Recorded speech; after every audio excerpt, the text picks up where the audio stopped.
আসসালামু আলাইকুম সবাইকে। আমি চাকরির প্রিপারেশন নিচ্ছি নতুন।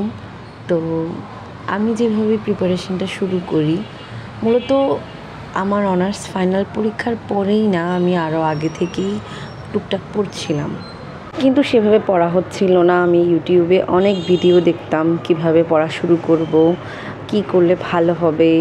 এমনকি আমি কোচিংয়েও যাই, ফ্রি ক্লাস করি। তো সব কিছু মিলিয়ে আমি নিজে চেষ্টা করি। তো কিছু বইও কিনি বিষয়ভিত্তিক, যেমন বাংলার জন্য, ইংলিশ, গণিতের জন্য, সাধারণ জ্ঞানের জন্য আলাদা বই কিনে টুকটাক পড়ি। কিন্তু এভাবে তো আর পড়া ধরে রাখা যায় না, বা প্রিপারেশনটা ভালোভাবে হয় না। তো যখন আমার অনার্স ফাইনাল শেষ হয়, তারপর থেকে একদম কড়াভাবে প্রিপারেশনটা শুরু করি। আর আমি জব সলিউশন দিয়ে সেটা শুরু করি, যেহেতু আমার কিছু পড়া হয়েছে আগে। তো ভাবলাম যে না, এবার একটু নতুনত্ব আনতে হবে।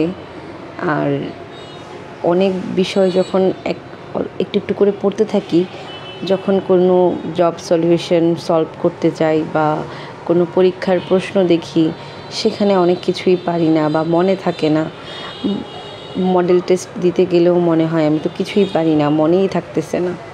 তো সেই ব্যাপারটা থেকে বের হয়ে আসার জন্য আমি জব সলিউশনটাকে বেছে নেই, যে না, আমি জব সলিউশন পড়তে থাকি।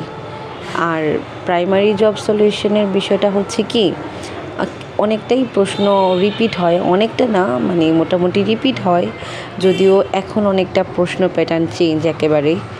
তো পড়লে একটু আগ্রহ জাগে যে হ্যাঁ, আমি তো পারতেছি। আর এভাবেই বাংলা, ইংরেজি, ম্যাথ, সাধারণ জ্ঞান, বিজ্ঞান, এগুলোর বিষয়গুলো আমি এখান থেকে পড়ছি।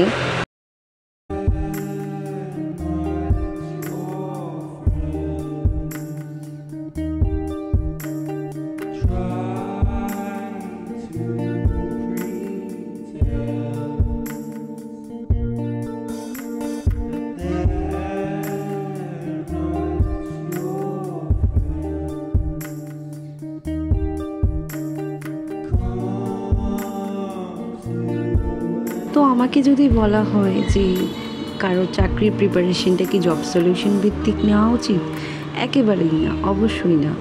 জব সলিউশন হচ্ছে পড়া শেষ করে জাস্ট রিভিশন দেওয়ার জন্য এরকম একটা বিষয়। এটা কখনো চাকরির প্রিপারেশনের জন্য হতে পারে না। কিন্তু তাহলে আমি কেন ওইভাবে পড়ছি, তার কারণ হচ্ছে যে ওই যে আমি আগেই পড়েছিলাম টুকটাক, যার কারণে এখন রিভিশন দিচ্ছি এরকম বিষয়টা।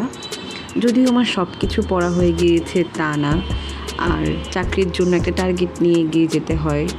আমি ওই বিষয়গুলো নিয়ে একটা লম্বা ভিডিও বানাবো।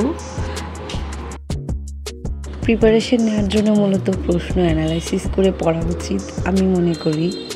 যে এই বিষয়টাকেই টার্গেট করি, ধরেন যদি কেউ প্রাইমারি জবের জন্য টার্গেট করে, বা নিবন্ধন, বা বিসিএস, বা ব্যাংক, যেটার জন্যই যে টার্গেট করে পড়তে চায় বা প্রিপারেশন নিতে চায়, তার উচিত সেই সেক্টরের প্রশ্ন অ্যানালাইসিস করে সেভাবেই পড়া, এগিয়ে নেওয়া। আমি মূলত প্রাইমারি, নিবন্ধন, ব্যাংকের জন্য প্রিপারেশন নিচ্ছি। যদিও ব্যাংকের প্রিপারেশনটা পুরোপুরিভাবে এখনও শুরু করিনি, কারণ প্রশ্ন অ্যানালাইসিস করা বাকি আছে আমার, কিছু বইও কিনতে হবে। তবে প্রাইমারি, নিবন্ধনের জন্য পড়ছি, সেভাবে এগিয়ে নিচ্ছি নিজেকে। আর যদি বলে যে বিসিএস কেন নয়, বিসিএসের সিলেবাস অনেক, তারপর অনেক ডিটেলস পড়তে হয়, তবে পড়তে গেলে কম পড়া হয় না। এই আর কি। আজকে পর্যন্তই, ধন্যবাদ।